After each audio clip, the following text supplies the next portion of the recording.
Hello dear students.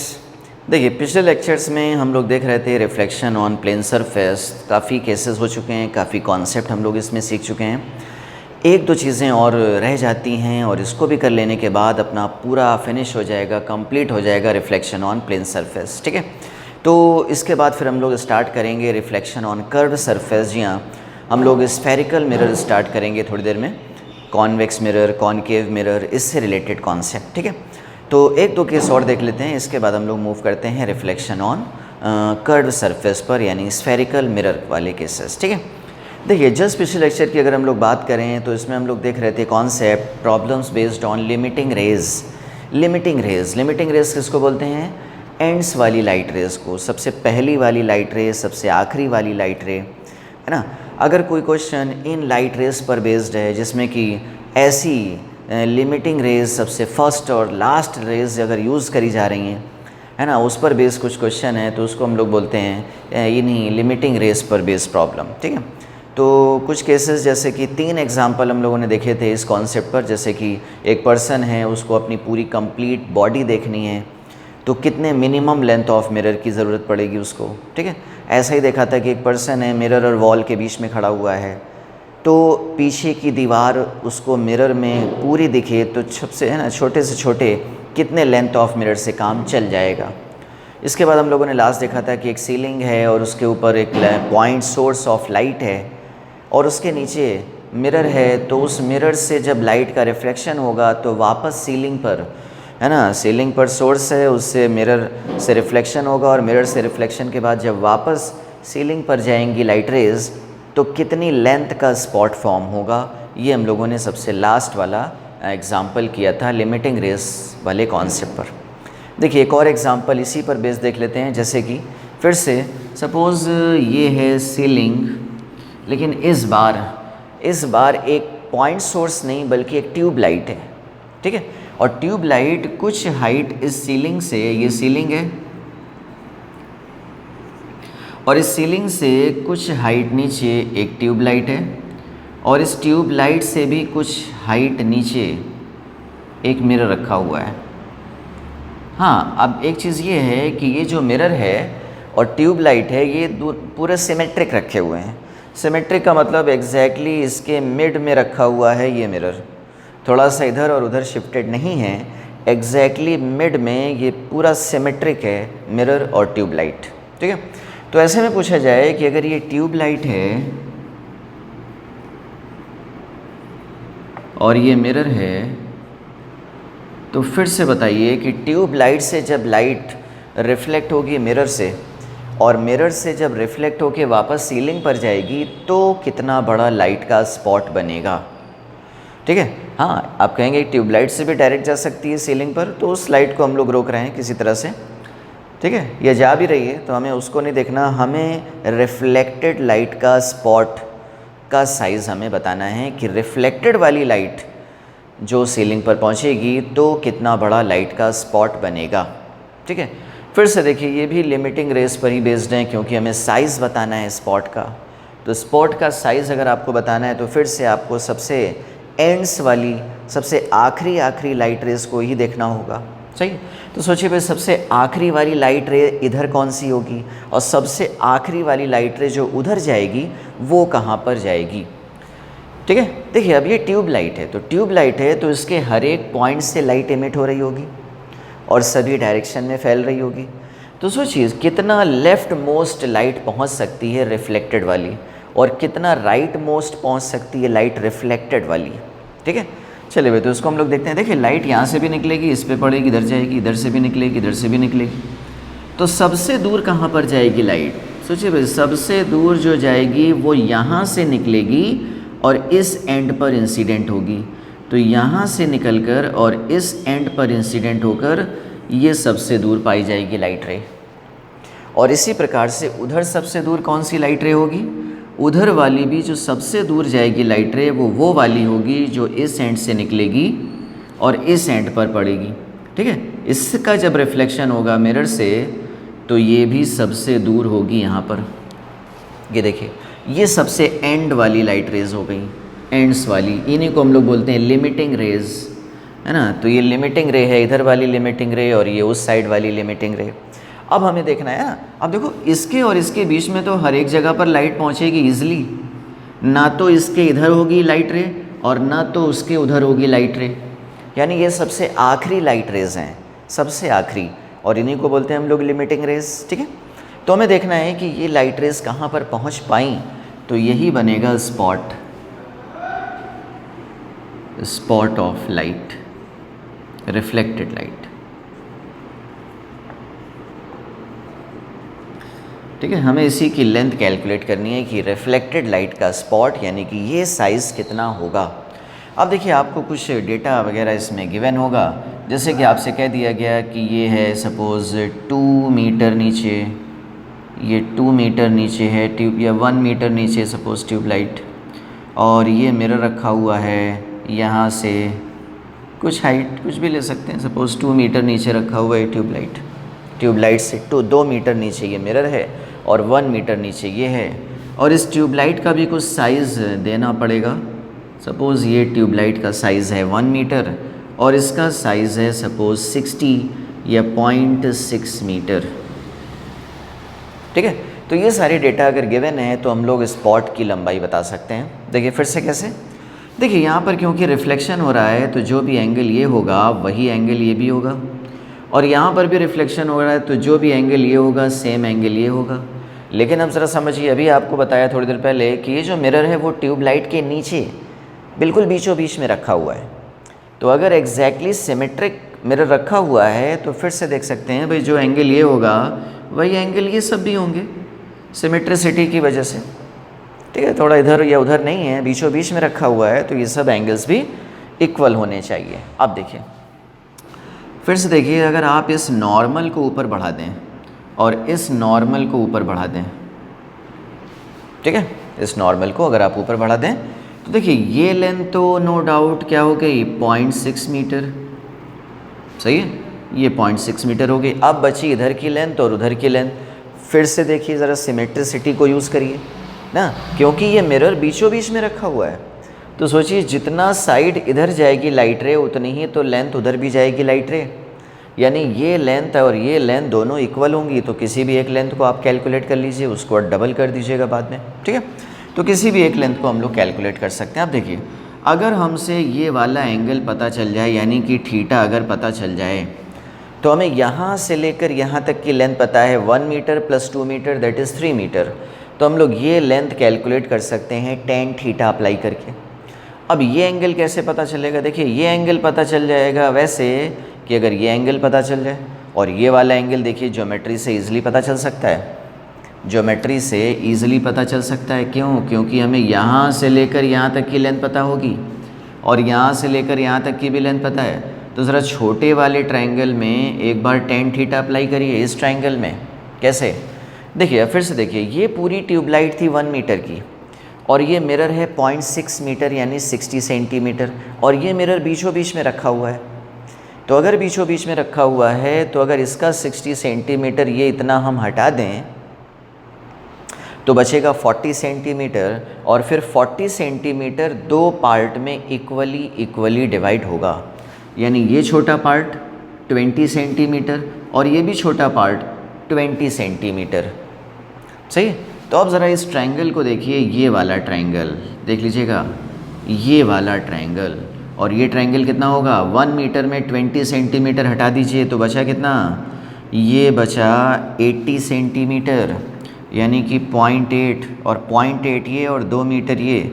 तो क्या ये थीटा हम लोग बता सकते हैं? बिल्कुल बता सकते हैं। बताइए tan थीटा इक्वल टू हो जाएगा 0.8/2, ये हो गया tan थीटा। अब जो थीटा ये होगा वही थीटा ये होगा, और इधर का अगर थीटा पता चल गया तो अब इस बड़े वाले ट्रायंगल में अप्लाई कर दीजिए tan थीटा।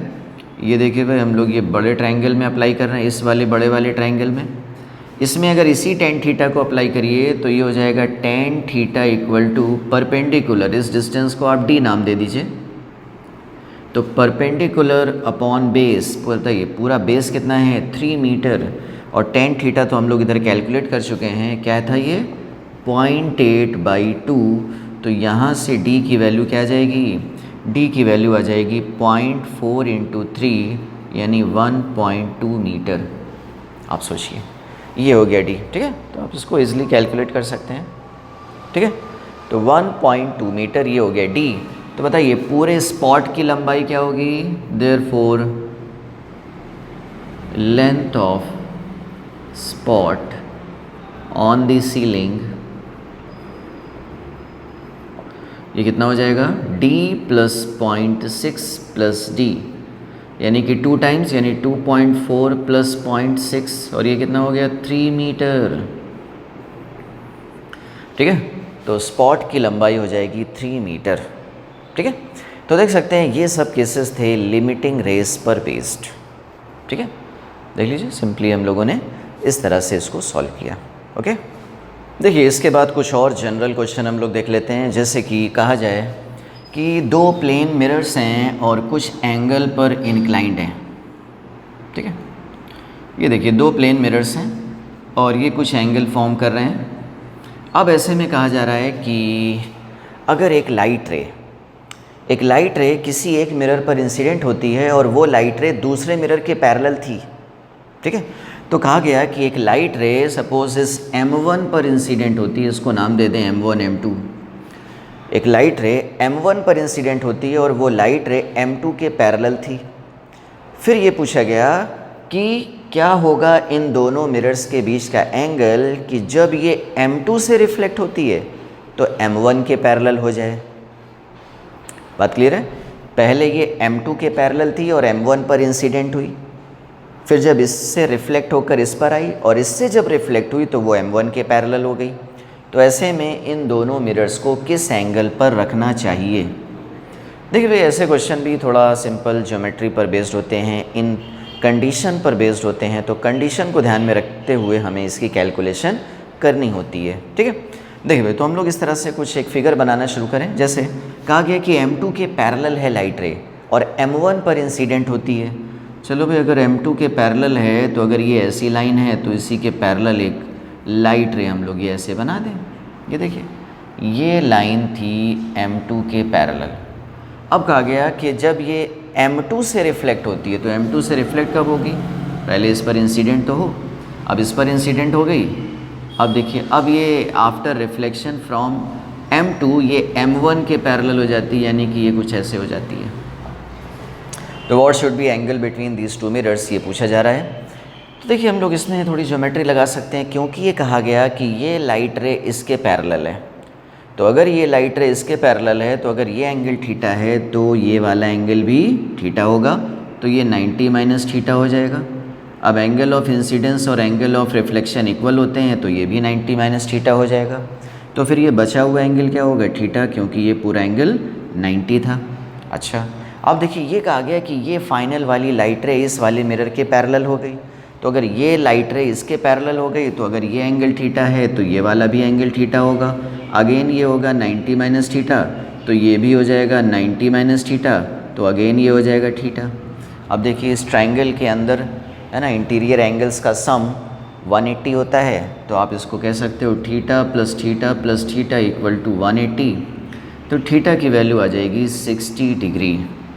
यानी अगर आप 2 मिरर्स को 60 डिग्री के एंगल पर रखते हो तो आफ्टर रिफ्लेक्शन ये हो जाएगी पैरेलल। कब? जब ये पैरेलल रही होगी दूसरे के, तो दूसरे से रिफ्लेक्शन के बाद ये पैरेलल हो जाएगी पहले के, ठीक है। तो इस तरह के केस आप इसमें देख सकते हैं, ठीक है भाई। चलिए देखिए एक और केस देख सकते हैं इसी कंडीशन पर बेस्ड। देखिए कंडीशन पर बेस्ड एक और ज़रा सिचुएशन सोचिए। कहा गया कि 2 मिरर्स के बीच का एंगल क्या होगा? ये एंगल क्या होगा कि अगर एक लाइट रे जो कि मिरर M1 पर इंसिडेंट होती है किसी एंगल सपोज 40 डिग्री पर, ये दे दिया गया 40 डिग्री पर इंसिडेंट हो रही है, दिस एंगल इज़ गिवन, ठीक है। अब ये कहा गया कि इन दोनों मिरर्स के बीच का एंगल क्या रखना चाहिए जिससे कि जब M2 से ये रिफ्लेक्ट हो तो M2 से रिफ्लेक्ट होने के बाद ये अपने पूरे पाथ को रीट्रेस करने का मतलब ये लाइट रे जिस पाथ से होती हुई आई है उसी पाथ पे वापस लौट जाए। तो ऐसे के लिए हम थीटा को क्या रखें, देखिए भाई एक इम्पॉर्टेंट रिज़ल्ट, ये आगे भी आपके काम आएगा। कभी भी अगर हमें किसी लाइट रे को रीट्रेस करवाना है पाथ, यानी जिस पाथ से आई थी अगर हमें उसी पाथ पर उसको वापस लौटाना है, तो ज़रूर से लाइट रे किसी एक मिरर पर नॉर्मल ज़रूर इंसिडेंट होना चाहिए, परपेंडिकुलरली ज़रूर इंसिडेंट होना चाहिए। सोचिए भाई, अगर कभी लाइट रे किसी मिरर पर परपेंडिकुलरली इंसिडेंट होगी तो angle of incidence angle of reflection equal होता है। तो परपेंडिकुलर इंसिडेंट होने का मतलब नॉर्मल से 0 डिग्री पर इंसिडेंट हो रही है, तो फिर नॉर्मल से 0 डिग्री पर रिफ्लेक्ट हो जाएगी, और नॉर्मल से 0 डिग्री पर रिफ्लेक्ट होगी यानी कि ये उसी पाथ पर वापस चली जाएगी। और अगर ये यहाँ पर उसी पाथ पर वापस चली गई तो याद रखिए ये हर उस पाथ को फिर फॉलो करने लगेगी जिस पाथ से ये आई थी।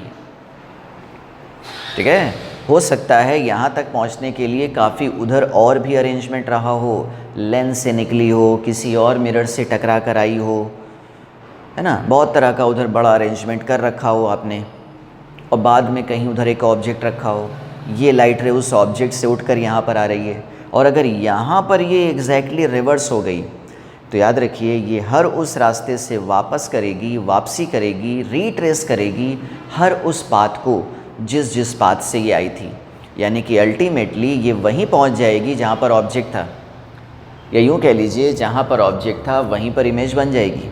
ठीक है, तो आगे के लिए भी इस रिज़ल्ट को याद रखिएगा कि अगर ऐसा होता है तो जहां पर ऑब्जेक्ट होगा वहीं पर फाइनल इमेज बन जाएगी। ओके, चलिए भाई, तो यहाँ पर भी हमें कुछ ऐसा करना है, कह रहा है कि थीटा क्या हो जिससे कि लाइट रे फाइनली अपने पाथ को रीट्रेस करे।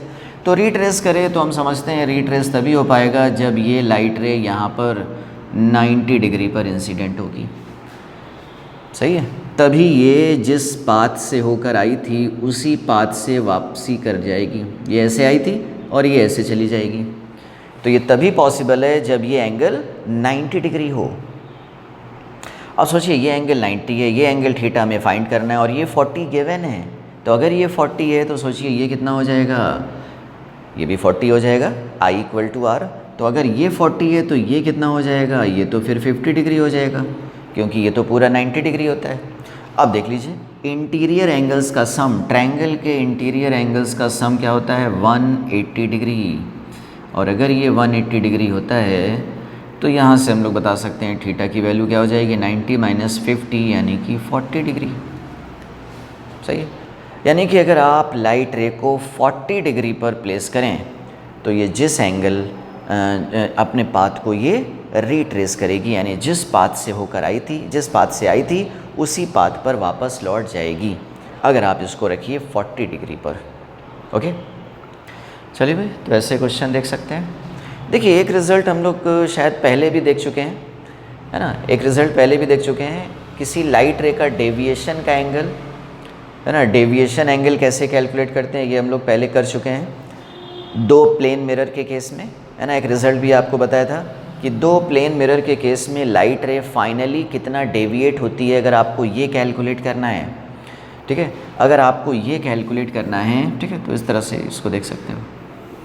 अगर आपको ये कैलकुलेट करना है कि 2 बार के रिफ्लेक्शन के बाद लाइट रे कितना डेविएट होती है, जैसे कि, तो इसका रिज़ल्ट देख लेते हैं डायरेक्ट, है ना। ये पहले भी कर चुके हैं, क्योंकि 2 प्लेन मिरर की बात चल रही है तो उसको भी ज़रा देखते रहिए। देखिए कहा जा रहा है किसी एंगल ऑफ इंसिडेंट एंगल पर, ये यहाँ इस मिरर पर M1 पर इंसिडेंट होती है किसी एंगल पर, सपोज़ 20 डिग्री, 40 डिग्री, 60 डिग्री, कोई भी एंगल है। ये यहाँ से यहाँ गई और फाइनली ये लाइट रे इधर चली गई। पूछा जाता है कितना अब ये डेविएट हुई, कितना एंगल ये डेविएट हुई, अगर ये एंगल आपको कुछ दे रखा हो तो, है ना। सपोज़ ये दे रखा है, कुछ दे रखा है, सपोज़ 70 डिग्री दे रखा है, कुछ भी एंगल दे रखा है, थीटा दे रखा है, थीटा के टर्म में रख सकते हैं। ठीक है, ये थीटा ही है। अब देखिए कितना डेविएट हुई। देखिए डेविएशन का एंगल हमें कैसे देखना होता है, डेविएशन का एंगल आप ऐसे देखते हो कि जिस डायरेक्शन में लाइट रे इंसिडेंट हो रही थी उसको और फाइनल वाली लाइट रे को किसी एक पॉइंट पर मीट कराइए। हो सकता है ये पीछे जाकर मीट हो, या हो सकता है कभी कभी आगे जाकर मीट हो। तो आपको इंसिडेंट रे यानी इनिशियल लाइट रे और फाइनल लाइट रे को किसी एक पॉइंट पर मिलाना है। ठीक है, अब आप ये देख लीजिए कि इंसिडेंट रे किस डायरेक्शन में जा रही थी उस पॉइंट ऑफ इंटरसेक्शन पर। तो इस पॉइंट ऑफ इंटरसेक्शन पर लाइट रे जा रही थी इस डायरेक्शन में, तो ये है इनिशियल डायरेक्शन ऑफ लाइट रे। अब आप कहोगे कि उसी पॉइंट ऑफ इंटरसेक्शन पर किस डायरेक्शन में जा रही है फाइनल लाइट रे, तो ये वाली लाइट रे है फाइनल लाइट रे और ये वाली लाइट रे है इनिशियल। तो आप कह सकते हो इतना एंगल लाइट रे में डेविएशन आया, ये है एंगल ऑफ डेविएशन। अब इसी को जब आप ज्योमेट्री से सॉल्व करोगे, ज्योमेट्री मतलब ये 60 तो ये 30 तो ये 90 माइनस थीटा तो वो 90 प्लस थीटा, इस प्रकार से जब आप सॉल्व करेंगे तो फाइनली आंसर क्या आएगा इसको देख लीजिए। ठीक है, आप स्टेप बाय स्टेप भी सॉल्व कर सकते हैं ट्रायंगल लेकर। ठीक है, अब देखिए जो फाइनल रिजल्ट आएगा, तो फाइनल रिजल्ट क्या होगा,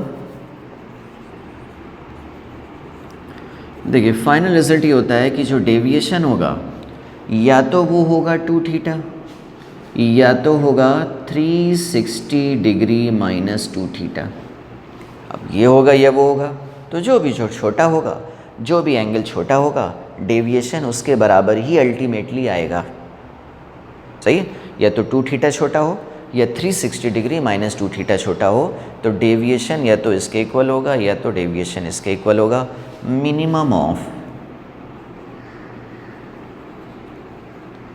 minimum of 2 theta and 360 degree minus 2 theta. जैसे सपोज़ अगर थीटा दे रखा हो आपको 30 डिग्री, ठीक है, तो बताइए 2 थीटा कितना होता है, तो 2 थीटा हो जाएगा 60 डिग्री और 360 डिग्री माइनस 2 थीटा क्या हो जाएगा, ये तो हो जाएगा 300। तो 2 थीटा है 60 डिग्री और 360 डिग्री माइनस 2 थीटा है 300। तो एंगल ऑफ डेविएशन हमेशा क्या आएगा, इन दोनों में जो छोटा एंगल होगा उसके बराबर ही आएगा, यानी डेविएशन आएगा इस बार 60 डिग्री के बराबर। ठीक है, यहीं पर अगर ये एंगल होता सपोज़ 120 डिग्री, अगर इन दोनों मिरर्स के बीच का एंगल होता 120 डिग्री, तो फिर से हम लोग पहले तो 2 थीटा सॉल्व कर लेते, तो 2 थीटा सॉल्व करते आता 240 डिग्री। अब 360 डिग्री माइनस 2 थीटा सॉल्व करते, तो 360 डिग्री माइनस 2 थीटा कितना हो जाता है 120 डिग्री, ये हो जाता है 120 डिग्री। अब देख लीजिए 240 और 120 में कौन छोटा है, इस बार 120 डिग्री छोटा है। तो इन दोनों एंगल्स में, किन दोनों एंगल्स में, 2 थीटा में और 360 डिग्री माइनस 2 थीटा में जो छोटा एंगल होता है, लाइट रे अल्टीमेटली उतना ही डेविएट होती है। सही, इसको आप ज्योमेट्री से भी सॉल्व कर सकते हैं, ये रिज़ल्ट याद रहेगा तो आप इसको जल्दी आंसर कर सकते हैं। ठीक बात, चलिए भाई, तो ये इतनी चीज़ें हैं जो कि रिफ्लेक्शन ऑन प्लेन सरफेस से रिलेटेड हैं। ठीक है, तो आपको कोशिश करेगी कि ज़्यादातर कॉन्सेप्ट आपको डिस्कस कर दिया जाए। देखिए कुछ जनरल एक चीज़ और देख सकते हैं, याद आ रही है, जैसे कि देखिए इसको आप कॉमन सेंस से ही बता सकते हैं, लेकिन अगर रिज़ल्ट पता हो तो हो सकता है कि थोड़ा सा कॉम्प्लिकेटेड हो, तो आप इसको जल्दी कर सकते हैं। ठीक है, तो जल्दी करने के लिए हम लोग इसको सीख लेते हैं, अदरवाइज़ इसको आप थोड़ा टाइम देंगे तो आप खुद से भी इसको पहचान सकते हैं। ठीक है, देखिए जैसे कहा जाए कि एक वॉल है और उसके परपेंडिकुलर दूसरी वॉल है। ठीक है, एक वाली वॉल पर घड़ी लगी हुई है, ये वॉच घड़ी लगी हुई है, क्लॉक। ठीक है, और दूसरी वाली वॉल पर इसकी इमेज बन रही है। दोनों वॉल्स कैसी हैं, परपेंडिकुलर, जैसे रूम की कॉर्नर की वॉल्स होती है ना, एक ये वॉल और एक ये वॉल। तो एक वाली दीवार पे घड़ी लगी हुई है और दूसरी वाली दीवार पर मिरर लगा हुआ है। ठीक है, अब सोचिए आप इस मिरर में इस घड़ी की इमेज देख रहे हैं।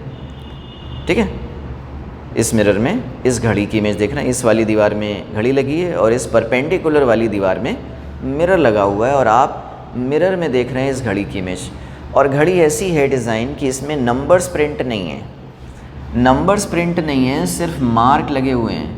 देखिए भाई, हम लोगों की इतनी प्रैक्टिस होती है कि हम सिर्फ मार्क देखकर ही बता सकते हैं कि इस टाइम क्या टाइम हो रहा होगा एग्जैक्टली, या अगर मार्क भी ना हो इवन, तो इतनी प्रैक्टिस होती है कि आप सुई का, घड़ी की सुई देखकर ही, है ना, उसकी पोजीशन देखकर भी बता सकते हैं कि इस टाइम क्या हो रहा है ना। तो देखिए भाई, इसमें भी ऐसा कुछ है कि इसमें मार्क नहीं है 1 2 3 4, ये प्रिंट नहीं है, नंबर्स प्रिंट नहीं है, मार्क लगे हुए हैं। ठीक है, अब कहा जा रहा है कि अगर ऑब्जर्वर ने देखा मिरर में देखा गया अगर इसकी इमेज, और मिरर में देखने पर सपोज़ टाइम हो रहा है, कुछ टाइम दे दिया जाए, जैसे कि बताया जा रहा है कि टाइम हो रहा है 7:10। ठीक है, मिरर में जो हमें घड़ी की इमेज दिख रही है उसमें टाइम दिख रहा है हमें 7:10। तो एक्चुअल टाइम क्या होगा, या इसका उल्टा भी, अगर घड़ी में टाइम हो रहा है 7:10, तो जब आप मिरर देखोगे तो मिरर में आपको क्या टाइम लगेगा, ऐसे क्वेश्चन। ठीक है, तो देख सकते हैं भाई ऐसे क्वेश्चन को आप जनरली फिगर ड्रॉ करके भी बता सकते हो, सही है, और मैथमेटिकली भी बता सकते हैं। तो अगर टाइम हो रहा है, if time is this, then in mirror, then actual time क्या होगा मिरर में। अगर ऐसा है तो सोचिए भाई मिरर से अगर आप इसकी इमेज बनाने की कोशिश करें तो पहले तो हम लोग ये देख लें कि भाई इसमें अगर 7:10 है तो पहले हम लोग 7:10 इसमें प्रिंट कर दें, इसमें ज़रा बना दें, सुई बना दें। देखिए ये 6 होती है, 7 होती है, और अगर 7:10 है तो ज़रूर से जो छोटी वाली सुई होगी वो थोड़ी सी आगे होगी 7 से, और जो बड़ी वाली सुई होगी वो एग्जैक्टली यहाँ पे पॉइंट कर रही होगी। तो ये हो गया 7:10। अब अगर हम लोग इसमें इमेज बनाएं, या ये अगर इमेज है हम लोग एक्चुअल बनाएं, बात एक ही है। ठीक है, आपको एक्चुअल दिया जाए, मिरर में पूछा गया हो, या मिरर में दिया गया हो और एक्चुअल पूछा गया हो, तो दोनों के आंसर एक ही होंगे। ठीक है, अब सोचिए भाई अगर आप इस मिरर में इसकी इमेज बनाते हो तो क्या होता है प्लेन मिरर से इमेज की प्रॉपर्टी, कि जो पॉइंट मिरर के नियर होता है उसकी इमेज भी मिरर के नियर बनती है पीछे, और जो पॉइंट मिरर से दूर होता है उसकी इमेज भी दूर बनती है। तो सोचिए भाई ये 7 के इस पार है, यानी ये इसके इस पार है, तो जो इमेज बनेगी वो इसके इस पार होगी, है ना। जो छोटी वाली सुई होगी वो थोड़ा सा इसके इधर होगी, देख लो ये इस वाले मार्क के इधर है, तो इसकी इमेज इस वाले मार्क के उधर होगी। ठीक है, अच्छा ये वाला एग्जैक्टली यहाँ पर है तो ये वाला एग्जैक्टली यहाँ पर होगा। देख सकते हैं क्या टाइम हो रहा है, अगर ये मिरर है तो वो एक्चुअल है, या ये एक्चुअल है तो वो मिरर है, बात एक ही है, आंसर दोनों के एक ही हैं। तो सोचिए भाई 7:10 अगर इसमें हो रहा है तो इसमें क्या टाइम हो रहा है, अरे इसमें तो अभी 5 नहीं बजा, यानी कि 4:50 हो रहे हैं, 4:50 हो रहा है।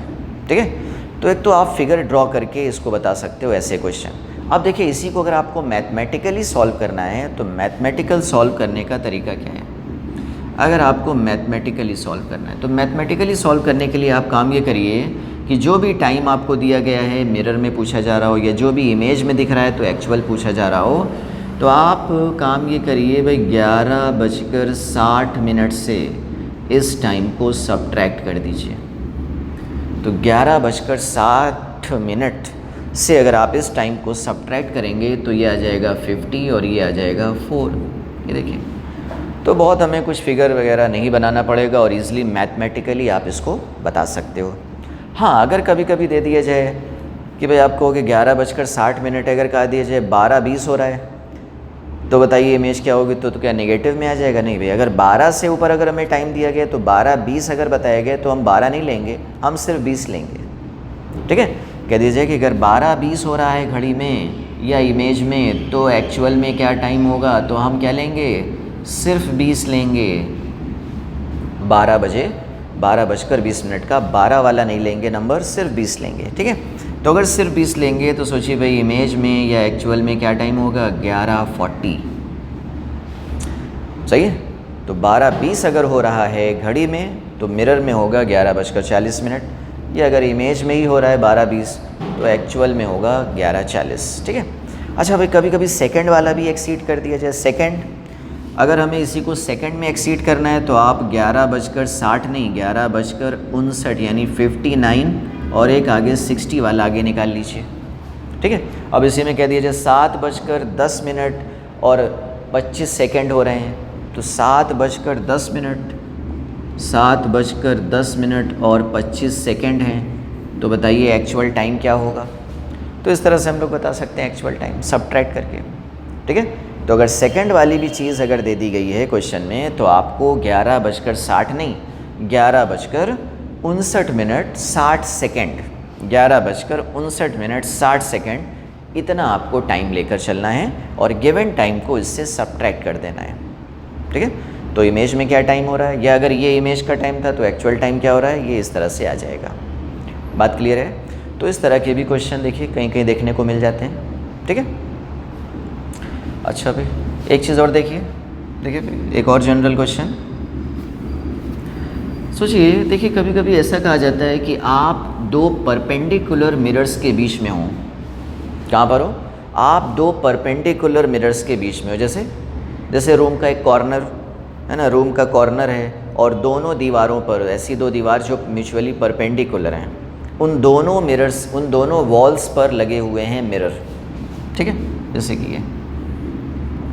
ये देखिए है ना, तो आप इन दो परपेंडिकुलर मिरर्स के बीच में हो, ये यहाँ पर हो। हमने ऐसे बनाया है, आप मिरर तो दीवार पर लगा होगा। ठीक है, अब ये पूछा जाता है कि अगर आपने राइट हैंड उठाया, राइट हैंड से सपोज़ आप कंघी कर रहे हो, राइट हैंड आपने उठाया, तो कितनी इमेजेस में ही राइट हैंड उठेगा? ठीक है, इससे जितनी भी इमेजेस बन रही होंगी तो कितनी इमेजेस में राइट हैंड उठता हुआ दिखेगा? सही? तो सोचिए भाई ये क्या चक्कर है। देखो ये इस तरह का क्वेश्चन है, जैसे कि आप खुद ही सोचिए, अगर आप एक सिंगल मिरर के सामने खड़े हो, सिंगल मिरर के सामने खड़े हो और आप अगर ये वाला हाथ उठा रहे हो, ये हाथ उठा रहे हो, ठीक है, तो आपके सामने वाली जो इमेज बन रही है मिरर में, उसमें भी आपके सामने वाला एग्जैक्ट ऑपोजिट वाला हाथ उठता है, एग्जैक्ट सामने वाला हाथ उठता है। और एग्जैक्ट सामने वाला हाथ देखने में क्या लगता है? उल्टा हाथ। क्योंकि सोचिए अगर दो पर्सन आमने सामने खड़े हों और दोनों सेम साइड वाला हाथ उठाएं, तो आप उसके हाथ को क्या कहोगे? अरे तुमने तो उल्टा हाथ उठा दिया। उसका सीधा हाथ किधर होगा? क्रॉस वाला हाथ। सही, क्रॉस वाला जो हैंड होगा वो उसका सीधा होगा। तो अगर मेरा ये उठा तो उसका क्रॉस वाला उठना चाहिए हैंड, तो हम कहेंगे हाँ उसने भी सीधा हाथ उठाया। लेकिन मिरर इमेज में क्या होता है कि जस्ट फ्रंट वाला, जस्ट सामने वाला ही हाथ उठता है, इसलिए हम कह देते हैं कि हमें देखने में ऐसा लग रहा है इसमें तो उल्टा हाथ उठा। अरे जबकि रहा वो भी सीधा ही होगा, वही वाला हाथ होगा जो आपने उठाया। भाई ऐसा मत सोचिए, डरिए मत, है ना, कि आपने सपोज़ एक हाथ में मार्कर पकड़ रखा था और एक हाथ खाली था और आपने मार्कर वाला हाथ उठाया तो खाली वाला हाथ उठ गया। ऐसा नहीं है, उसमें भी मार्कर वाला ही हाथ उठेगा, लेकिन देखने में ऐसा लगेगा कि उल्टा है। क्यों? क्योंकि जस्ट सामने वाला वो हाथ होगा। बात ठीक है? तो सोचिए इसमें कह रहा है कि कितनी इमेजेस में सीधा राइट हैंड उठता हुआ दिखेगा। तो ज़रा देखिए, अगर एक रिफ्लेक्शन से जो इमेज बनी है, जो इमेज एक रिफ्लेक्शन से बनी है, ठीक है, उस इमेज में तो उलट जाएगा हाथ। लेकिन जो एक बार और रिफ्लेक्ट हो गई, यानी जो इमेज की इमेज है, तो एक बार हाथ उल्टेगा और एक बार और हाथ उलट जाएगा तो सीधा हो जाएगा। यानी हमें उन इमेजेस को देखना है जो 2 बार के रिफ्लेक्शन से बनी हो, या 4 बार के रिफ्लेक्शन से बनी हो, या 6 बार के रिफ्लेक्शन से बनी हो। तो इसमें तो ज़्यादा नहीं होता भाई। इसमें तो देखो, एक तो डायरेक्ट यहाँ पर इमेज बनती है, एक डायरेक्ट यहाँ पर इमेज बनती है, और एक यहाँ पर इमेज बन जाती है। ये डायरेक्ट वाली इमेज होती है, ये भी डायरेक्ट वाली इमेज होती है, और ये क्या होती है? इमेज की इमेज है कि नहीं? Image of image. तो ऐसे में क्या हुआ होगा कि एक बार हाथ उल्टेगा और एक बार और हाथ उलट जाएगा। तो जब आप इस वाली इमेज को देख रहे होगे, तो अगर आपका ये वाला हाथ उठा है तो क्रॉस वाला हाथ इसी वाली इमेज का उठेगा। बाकी ये वाली इमेज और ये वाली इमेज में सीधा वाला हाथ उठेगा, मतलब जो वाले साइड का आपने हाथ उठाया उसी वाले साइड का हाथ उठेगा। तो आप देखने में कहोगे कि अरे ये तो उल्टा है। ठीक है, तो सिर्फ एक इमेज होगी जिसमें कि राइट हैंड उठेगा। बात क्लियर है? तो ऐसे क्वेश्चन भी जगह जगह देखने को मिल जाते हैं। तो ये हम लोगों ने ज़्यादातर केसेस कवर किए, और भी आपको शीट वगैरह दी जाएगी, असाइनमेंट दिए जाएंगे, उसमें और क्वेश्चन होंगे, है ना, उनको सॉल्व करिएगा। और उसमें प्रॉब्लम आती है तो उसको भी हम लोग बाद में डिस्कस करेंगे। ठीक है, तो इसके बाद फिर हम लोग अब स्टार्ट कर लेते हैं जल्दी से रिफ्लेक्शन ऑन कर्व्ड सरफेस। ठीक है, देखिए नेक्स्ट एक और हम लोग केस देख लेते हैं जनरल। जैसे कि इस बार सिचुएशन ऐसी है, प्लेन मिरर से ही रिफ्लेक्शन पर बेस्ड है ये भी। देखिए इस बार सिचुएशन ऐसी है कि एक स्क्रीन लगी हुई है वर्टिकल, और एक मिरर है, और इस पर एक वर्टिकल डायरेक्शन में लेज़र लाइट इंसिडेंट हो रही है इस प्लेन मिरर पर, पॉइंट O पर। ठीक है, अब ये कहा गया कि अगर ये मिरर पर इंसिडेंट हो रही है लेज़र लाइट, तो इसका रिफ्लेक्शन होगा और रिफ्लेक्ट होकर उधर जाएगी तो स्क्रीन पर गिरेगी, यानी स्क्रीन पर लेज़र लाइट का एक स्पॉट बनेगा। चलिए भाई, अगर मिरर फिक्स रहता तो उस स्पॉट की पोजीशन भी फिक्स रहेगी, नो डाउट। लेकिन यहाँ पर मिरर को फिक्स नहीं रखा गया, बल्कि मिरर को रोटेट किया जा रहा है कांस्टेंट एंगुलर वेलोसिटी ओमेगा से। ये दे रखा है ओमेगा। तो ये पूछा जा रहा है कि ठीक है, अगर मिरर को रोटेट किया जा रहा है ओमेगा से, तो ये बताइए कि इसका जो स्पॉट स्क्रीन पर बन रहा है इस इंस्टेंट पर, इस वक्त, उसकी स्पीड क्या होगी स्क्रीन पर।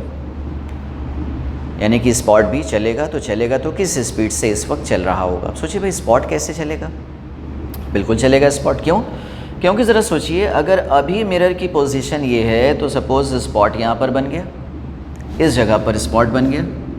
ये देखिए, रिफ्लेक्टेड रे सपोज़ यहाँ पर पहुँची, तो अभी यहाँ पर स्पॉट बनेगा लाइट का। ठीक है, अब सोचिए अगर मिरर को रोटेट किया जाए तो हमें पता है कि इंसिडेंट रे भी तो रोटेट, रिफ्लेक्टेड रे भी तो रोटेट हो जाती है। ये काफ़ी पहले हम लोगों ने कॉन्सेप्ट पढ़ा था। क्या कॉन्सेप्ट था एग्जैक्टली? कि अगर आप मिरर को रोटेट करते हो theta, keeping incident ray fixed, तो रिफ्लेक्टेड रे रोटेट कर जाती है 2 थीटा, डबल एंगल रोटेट कर जाती है उसी टाइम में जितने टाइम में मिरर रोटेट किया। तो सोचिए भाई, जिस टाइम में मिरर रोटेट किया थीटा, उसी इंटरवल ऑफ टाइम में रिफ्लेक्टेड रे रोटेट कर गई 2 थीटा। दैट मीन्स कि अगर मिरर की एंगुलर वेलोसिटी ओमेगा है तो रिफ्लेक्टेड रे की भी एंगुलर वेलोसिटी होगी कितनी? 2 ओमेगा। डबल एंगुलर स्पीड से रिफ्लेक्टेड रे रोटेट कर रही है। ठीक है, ये चीज़ कॉन्सेप्ट था। तो सोचिए भाई, अगर ये रोटेट कर रहा है तो रिफ्लेक्टेड रे भी रोटेट कर रही होगी कितने से? 2 ओमेगा से। तो सोचिए, रिफ्लेक्टेड रे अगर अभी इस पोजीशन पर है, ये रोटेट करके यहाँ पर आ जाएगी तो स्पॉट यहाँ पर आ जाएगा। ये रोटेट करके और नीचे आ जाएगी तो स्पॉट और नीचे बनेगा। ये रोटेट करके और नीचे आ गई तो स्पॉट अब यहाँ बनेगा, अब स्पॉट यहाँ बनेगा। यानी जो स्पॉट है वो कंटिन्यूअसली मूविंग होगा। ठीक है, और अगर ये मूविंग है तो इसी पर क्वेश्चन बना कि बताइए इस इंस्टेंट पर स्पॉट की स्पीड क्या होगी। ठीक है, चलिए भाई, तो इसको कैलकुलेट करते हैं कुछ ज्योमेट्री से और कुछ बेसिक कैलकुलेशन। देखिए कैसे देखा जाए स्पॉट की स्पीड। देखिए, हमें ये रिज़ल्ट अगर पता है कि अगर ये ओमेगा से घूमेगा तो रिफ्लेक्टेड रे श्योरली 2 ओमेगा से घूमेगी। अब बस, अच्छा कुछ चीज़ें और इसमें गिवन थी। क्या गिवन थी भाई? एक चीज़ ये गिवन है कि भाई जहाँ पर ये लाइट रे इंसिडेंट हो रही है, वहाँ से मिरर के बीच का जो दूरी है, ये दूरी भी गिवन है। ये दूरी मान लेते हैं कुछ d है, ये दूरी दे रखी है। ठीक है, तो ये सब डेटा, बेसिक डेटा जिसकी ज़रूरत है वो सारी चीज़ें गिवन है। अब देखिए, अगर ये डिस्टेंस d गिवन है और हमें पता है कि ये घूमेगा कितने से, ये तो घूम रहा होगा 2 ओमेगा से। अब सोचिए, आपको एक रिज़ल्ट पता होगा भाई एंगुलर मोशन, रोटेशनल मोशन का एक रिज़ल्ट, कि अगर इसकी वेलोसिटी है ओमेगा तो इसके l या r की दूरी पर लीनियर वेलोसिटी क्या होती है? लीनियर वेलोसिटी होती है r ओमेगा, और ये वेलोसिटी होती है इस लाइन के परपेंडिकुलर। अगर आप इस लाइन को रोटेट करते हो ओमेगा से, तो इसका जो r की दूरी वाला पॉइंट है उसमें लीनियर वेलोसिटी होती है r ओमेगा, और ये वेलोसिटी इस लाइन के परपेंडिकुलर होती है। चलिए भाई, उसी कॉन्सेप्ट को यूज़ किया जाए। तो अगर इसकी एंगुलर वेलोसिटी है 2 ओमेगा, तो यहाँ से अगर हम लोग एक परपेंडिकुलर यहाँ पर देखें तो इस परपेंडिकुलर वाले पॉइंट में, इस वाले पॉइंट की जो परपेंडिकुलर वेलोसिटी होगी इस लाइन के परपेंडिकुलर, ये वेलोसिटी हो जाएगी कितनी? r omega. ये दूरी अगर हम लोग r कहते हैं, ये दूरी अगर r है तो ये हो जाएगी r इंटू 2 ओमेगा। अब देखिए, r तो हमें नहीं दिया था, हमें तो ये d दिया था, तो d की हेल्प से हम लोग r कैलकुलेट कर सकते हैं। ठीक है, और r आ जाएगा तो ये स्पीड आ जाएगी। अब ये स्पीड आ गई तो इसकी हेल्प से हम लोग इस स्क्रीन के अलॉन्ग जो स्पॉट चल रहा है उसकी स्पीड बता सकते हैं। ठीक है, तो इस स्क्रीन के अलॉन्ग जो स्पॉट चल रहा है उसकी स्पीड हम लोग बता सकते हैं। ये वाली स्पीड क्या थी? r into 2 omega. ठीक है, अब देखिए कैसे बताया जाए। तो पहला हम लोग का एम ये है कि r कैलकुलेट हो जाए। r कैसे कैलकुलेट होगा? देखिए, r के लिए हमें कुछ थीटा वीटा देखना पड़ेगा। कैसे? देखिए, अगर ये एंगल थीटा है तो ये वाला भी एंगल थीटा होगा, और अगर ये एंगल थीटा है तो ये वाला एंगल क्या हो जाएगा? सोचिए भाई, ये अगर वर्टिकल था और ये हॉरिजॉन्टल है, सही है, तो ये वर्टिकल, ये हॉरिजॉन्टल, तो ये पूरा एंगल कितना हो गया? 90। तो ये वाला एंगल कितना हो गया? अगर हम इसको कुछ अल्फ़ा कह दें तो ये एंगल अल्फ़ा हो जाएगा 90 माइनस 2 थीटा। क्या कहते हैं? अरे ये वर्टिकल लाइट रहती है ना और ये हॉरिजॉन्टल है, तो ये पूरा 90 है, 90 में से 2 थीटा हटा दीजिए तो 90 माइनस 2 थीटा, तो हमें अल्फ़ा पता है। तो बताइए डी की वैल्यू क्या हो जाएगी? तो डी की वैल्यू हो जाएगी, बताइए सॉरी आर की वैल्यू, तो आर की वैल्यू हो जाएगी D upon cos alpha, D upon cos alpha, यानी कि ये हो जाएगी D upon cos 90 minus 2 theta, और ये चीज़ क्या हो जाएगा डी अपॉन साइन में, तो ये हो जाएगा डी कॉसेक 2 थीटा। ये देखिए तो ये आ गया आर। चलिए भाई अब आर आ गया तो ये 2 आर ओमेगा आ गया, तो वी कितना होगा बताइए? वी के लिए हम लोग क्या काम करें बताइए भाई? वी का ही कंपोनेंट होगा ये आर इंटू 2 ओमेगा। क्यों? क्योंकि सोचिए भाई एक वेलोसिटी वेक्टर ये है और एक इधर है और एक इसका परपेंडिकुलर। देखिए कभी कभी ये कन्फ्यूजन होता है लोगों को कि कौन से वाले को कंपोनेंट में डिवाइड किया जाए, है ना, किस वैल्यू को डिवाइड किया जाए कंपोनेंट्स में। देखिए कंपोनेंट में वो डिवाइड होता है जो रिजल्टेंट होता है ना। तो अगर ये रिजल्टेंट वेलोसिटी है तो ये 2 कंपोनेंट में डिवाइड होगी इधर और इधर, ना कि ये डिवाइड होगा 2 कंपोनेंट में परपेंडिकुलर। क्योंकि सोचिए अगर आप इसको डिवाइड करोगे 2 परपेंडिकुलर कंपोनेंट में तो इसका एक कंपोनेंट ये आएगा, सही है, सोचिए भाई, तो इसका कोई भी कंपोनेंट इधर नहीं आएगा। अगर आप इसको डिवाइड करोगे तो सोचिए भाई अगर आप इसको मानते हो ये नेट है आर इंटू 2 ओमेगा, ये नेट वेलोसिटी है, तो नेट वेलोसिटी का बताइए क्या इसका कोई भी कंपोनेंट इधर आएगा? फिर नहीं आएगा। जबकि इस लाइन की लेंथ भी रिड्यूस हो रही है, तो अगर इस लाइन की लेंथ रिड्यूस हो रही है तो ज़रूर से इसके रिड्यूस होने का भी कुछ रेट होगा, यानी ये भी कुछ स्पीड से रिड्यूस हो रही होगी, इसके अलॉन्ग भी कुछ ना कुछ वेलोसिटी होगी, ठीक है। तो इसलिए ये रिजल्टेंट नहीं है, रिजल्टेंट वेलोसिटी ये है, तो इसका कंपोनेंट वो होगा ना कि उसका कंपोनेंट ये। बात ठीक है?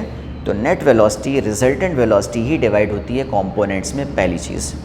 अच्छा भाई अगर ये नेट है और ये इसका कंपोनेंट है तो सोचिए भाई इसका एंगल क्या हो जाएगा? ये अगर अल्फ़ा है तो ये 90 माइनस अल्फ़ा, तो ये भी अल्फ़ा हो जाएगा, ये अल्फ़ा हो जाएगा, यानी कि क्या लिखेंगे? V cos alpha, v cos alpha equal to 2r omega. तो v की वैल्यू क्या आ जाएगी? 2r की वैल्यू रख दीजिए d cosec 2 theta into omega upon cos alpha, और कॉस अल्फ़ा को आप क्या लिखेंगे फिर से? तो कॉस अल्फ़ा को लिखेंगे 90 माइनस 2 थीटा, सही है, और ये फिर से बन जाएगा साइन 2 थीटा, और ये फिर से ऊपर चला जाएगा, यानी ये आंसर हो गया 2d into omega into cosec square 2 theta, ये हो जाएगी v। इस वेलोसिटी से स्पॉट इस स्क्रीन के अलॉन्ग चल रहा होगा, ठीक है। तो इस तरह से हम लोग देख सकते हैं। तो कुछ पुराना रिज़ल्ट और कुछ ये इस तरह की कैलकुलेशन, ये एक पॉइंट की बात है जो कि आगे भी आपको काम आ सकती है कि कौन सी चीज़ को आप किस वाले को किस वैल्यू को आप कंपोनेंट्स में डिवाइड किया करें। तो हमेशा नेट वैल्यू ही डिवाइड होती है कंपोनेंट्स में, ओके। तो ये आंसर है इस प्रकार से, ठीक है।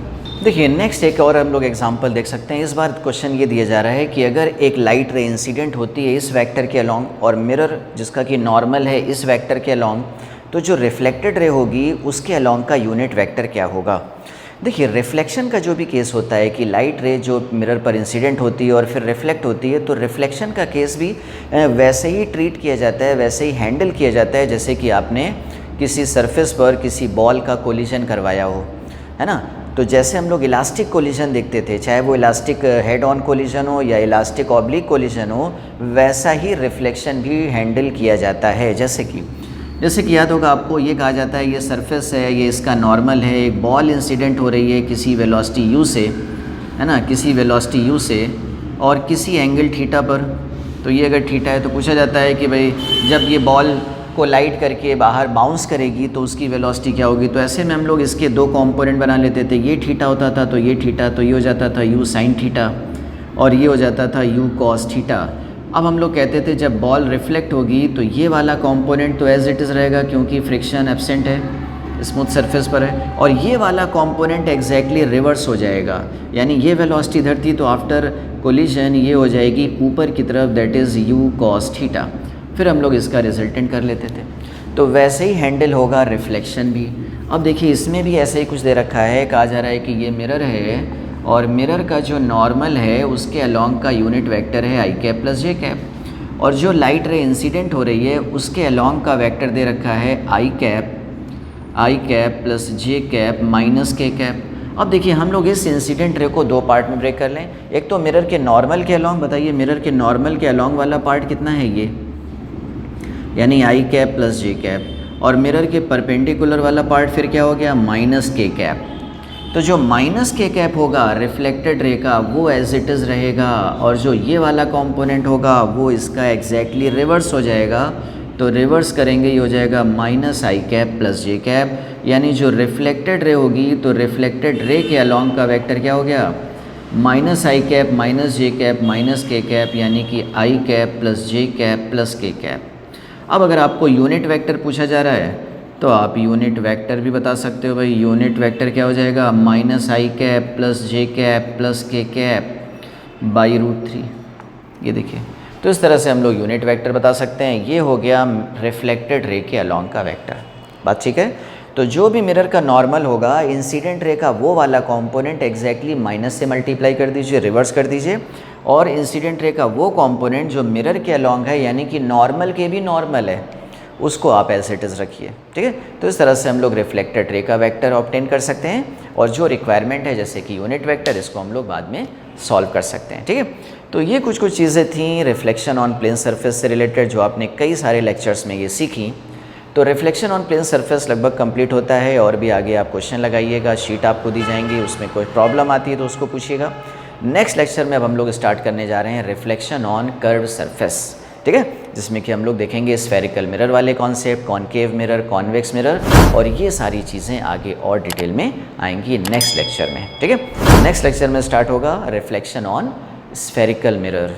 ओके, ठीक है।